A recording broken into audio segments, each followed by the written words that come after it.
ఒక భక్తుడు అంటాడు ఈ జీవితం గురించి మాట్లాడుతూ, ఈ జీవితము ఎలాంటిదంటే ప్రాకుడు రాలేదంట. ప్రాకుడు రాలని తెలుసా? పాచి రాలంట కొంతమంది. ప్రాకుడు రాల మీద నడిచేటప్పుడు ఎలా నడతాం?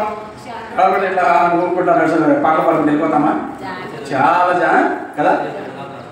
అక్కడ ఏదైనా సపోర్ట్ ఉంటే ఏదన్నా పట్టుకుంటాం, బాత్రూంలో అయితే గోడన పట్టుకుంటాం, ఎక్కడన్నా ఒకవేళ నీళ్ళం నడవాలంటే ఒక మనిషినన్నా తోడు పెట్టుకుంటాం, అడుగులు అడుగేసుకుంటూ బొట్టిన వేలు నొప్పుకుంటూ ఎక్కడ జారిపోతామో పడిపోతామో అని చెప్పేసి మెల్లగా అడుగులు వేసుకుంటూ చాలా భద్రంగా చూసుకుంటూ వెళ్తాం. అప్పుడు కానీ దాని నుంచి బయటపడగలుగుతాం.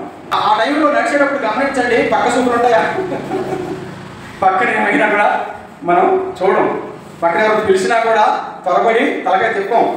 ఎట్లా ఉంటుంది చూడండి, ధ్యాస అంతా ఎక్కడ ఉంటుంది, మన ఆలోచన అంతా ఎక్కడ ఉంటుంది, మన నడక మీదే ఉంటుంది. ఎందుకంటే కొంచెం ఇటు మిస్టేక్ అయినా జారి పడిపోతామేమో. అంటే జీవితంలో ఆ యొక్క శ్రద్ధ ప్రతి విషయంలో, ఉదయం లేచిన కాంచి రాత్రి పడుకునే వరకు ప్రతి క్షణాన్ని, ప్రతి గంటను, ప్రతి రోజును మనం పరిశీలించుకుంటూ జాగ్రత్త కలిగి మన పట్ల, మన పిల్లల పట్ల ఆ విధంగా ఉంటే అప్పుడు సాఫీగా ఆ యొక్క ప్రాచుర్యాలు దాటుకుని వెళ్ళినట్లుగా మన జీవితాన్ని దాటుకుని వెళ్ళగలమని ఒక గొప్ప భక్తుడు, కవి చదివిస్తున్నాడు.